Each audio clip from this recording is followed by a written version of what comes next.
Hello students, welcome to Examix. मैं तनय कुमार आज आपको बताने वाला हूँ स्यूडो फोर्स के बारे में। सबसे पहले हम लोग जानते हैं कि स्यूडो फोर्स होता क्या है। तो जब भी हमें किसी नॉन इनर्शियल फ्रेम को एक उसके इक्विवेलेंट इनर्शियल फ्रेम में हमें कन्वर्ट करना होता है तो हमें स्यूडो फोर्स की जरूरत होती है। ठीक है। तो ये जो स्यूडो फोर्स है ये हमारा जरूरत होता है कब, जब नॉन इनर्शियल फ्रेम को हम कोई इनर्शियल फ्रेम में कन्वर्ट करना। तो पहले हम लोग जानते हैं नॉन इनर्शियल फ्रेम और इनर्शियल फ्रेम होता क्या है। तो ये देख रहे हैं एक ऑब्जर्वर है, ये एक ऑब्जेक्ट का जो मूवमेंट है उसको ट्रैक कर रहा है बाहर धरती पे खड़ा होकर, अर्थ पे खड़ा होकर। ठीक है। तो ये जो ऑब्जर्व कर रहा है, हाँ, ये मूवमेंट तो हो नहीं रहा है, जहां से ये ऑब्जर्व कर रहा है वो मूवमेंट नहीं हो रहा है, तो हम कहेंगे कि ये इनर्शियल फ्रेम ऑफ रेफरेंस से इसे ऑब्जर्व कर रहा है और इसे इनर्शियल ऑब्जर्वर कहेंगे। अब मूवमेंट किसका हो रहा है? इस ऑब्जेक्ट। सिमिलरली ये जो बॉक्स है, ये जो ऑब्जेक्ट है, ये हमारा मूवमेंट कर रहा है इधर एक्सेलरेशन ए से, और ये जो बंदा है वो इस बॉक्स के अंदर में ही रह करके इसे ऑब्जर्व कर रहा है। तो हम ये कहेंगे कि ये जो बंदा है ये नॉन इनर्शियल फ्रेम से उसको ऑब्जर्व कर रहा है। ठीक है। तो सिंपल वर्ड में, अगर हम लोग कोई मूवमेंट वाले चीज से ऑब्जर्व किसी को करें तो हम कहेंगे कि हम नॉन इनर्शियल फ्रेम में खड़े हैं। और हम लोग जब किसी स्थिर, स्थिर क्या होता है? जैसे अर्थ होता है स्थिर, हाँ, हमारे लिए अर्थ एक इनर्शियल फ्रेम है। तो जब हम लोग अर्थ से किसी मूवमेंट वाली चीज को ऑब्जर्व करेंगे तो वो हमारा इनर्शियल फ्रेम ऑफ रेफरेंस होगा, अर्थ जो है हमारा इनर्शियल फ्रेम ऑफ रेफरेंस होगा। तो चलिए अब हम आगे इसको देखते हैं कि ये जो ट्रॉली है या ये बॉक्स है, ये ऑब्जेक्ट है, ये मूव कर रहा है इधर एक्सेलरेशन ए से। अब जो बाहर में खड़ा ये बंदा है, ये जब ऑब्जर्व करेगा तो उसके लिए ये बॉक्स जिसका मास एम है, ये पर्सन, ये पूरा का पूरा ट्रॉली, हाँ, मूवमेंट कर रहा है एक्सेलरेशन ए से। ये सारी चीज एक साथ एक्सेलरेट कर रहे हैं, हाँ, वो भी एक्सेलरेशन ए से। अब जब मैं इस बंदे की बात करूं, ये जो ऑब्जर्व कर रहा है, हाँ, ये ऑब्जर्व कर रहा है, उसके हिसाब से ये बॉक्स बिल्कुल स्थिर है। हाँ, ये जो ऑब्जेक्ट है जिसपे ये अंदर है, हाँ, ये ट्रॉली इसको बोलेंगे, ये बिल्कुल स्थिर है इसके हिसाब से। ये बॉक्स भी बिल्कुल स्थिर है इसके हिसाब से।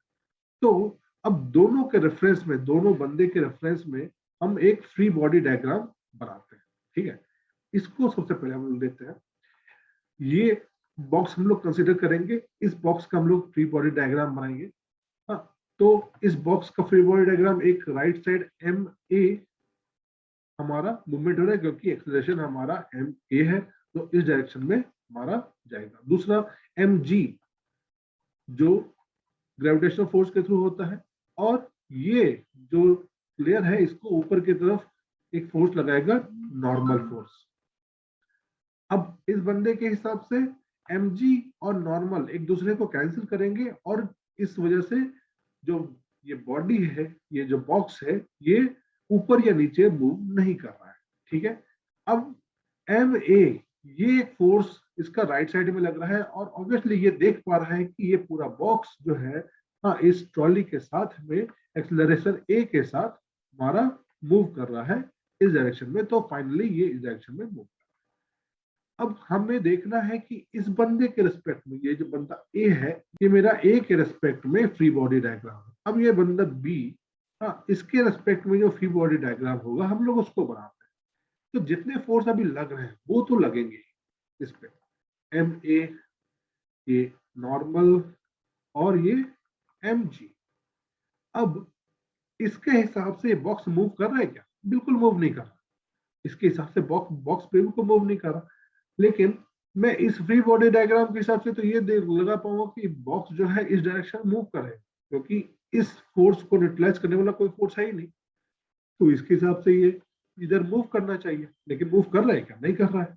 तो हम लोग एक इमेजिनरी फोर्स इधर लगाते हैं, एफ, जो कि इस फोर्स को बैलेंस करेगा, और इसके हिसाब से, बी के हिसाब से, ये इसका महसूस होगा कि नहीं, ये मूवमेंट नहीं कर रहा है, तो ये फोर्स कितना होगा? ठीक इसके इक्विवेलेंट होगा, एम ए बिल्कुल इसके इक्वल होगा, तभी ये ऑब्जेक्ट मूव नहीं करेगा बी के हिसाब से। ठीक है।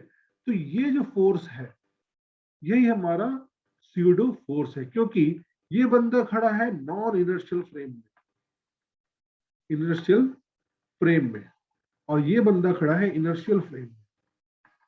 इसके हिसाब से ये फ्री बॉडी डायग्राम होना चाहिए, और इस बंदे के हिसाब से ये फ्री बॉडी डायग्राम होना चाहिए, और उसमें ये जो फोर्स है ये हमारा स्यूडो फोर्स है। अब हम इसको कुछ और एग्जांपल्स के थ्रू समझते हैं।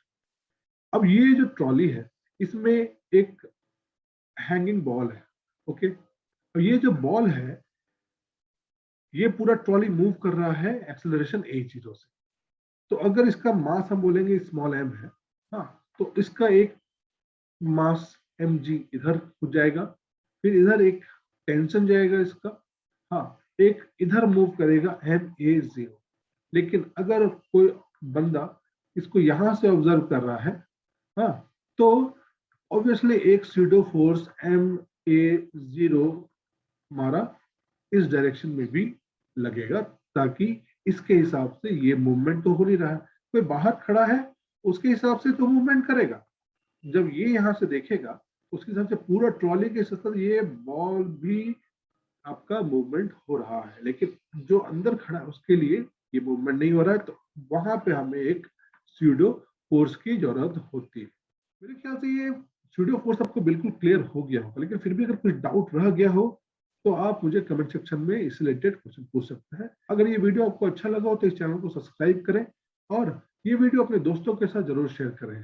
चलो मिलते हैं अपने नेक्स्ट वीडियो में, तब तक के लिए जय हिंद।